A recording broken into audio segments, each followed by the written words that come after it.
Hello everyone and welcome to Tech Upskill Channel. Microsoft begins testing Windows 11 version 26H1. Microsoft has officially started testing the next major version of Windows 11, the 26H1 update, with the release of Canary Build 28000. Let's take a quick look at what's new, what's been fixed, and what issues remain. After weeks of leaks and code references, Microsoft has now confirmed that Windows 11 version 26H1 is in active testing. The update has rolled out to insiders in the Canary Channel, marking the official start of development for next year's big release. For now, don't expect major new features.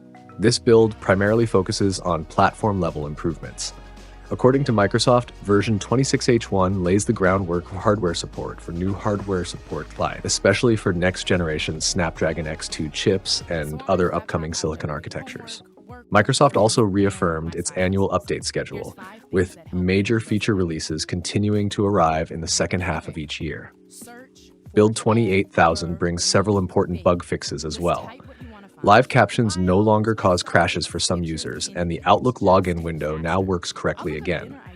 These small but meaningful fixes make the Canary Channel more stable for testers.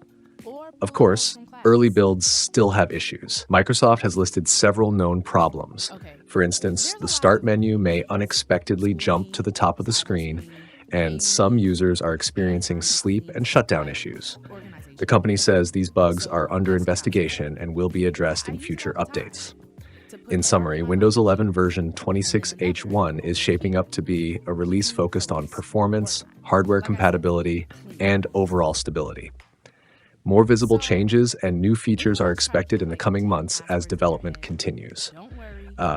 If you found this update helpful, don't forget to like, subscribe, and turn on notifications for the latest Windows 11 news and tips. As always, thanks for watching, and I'll see you in the next video.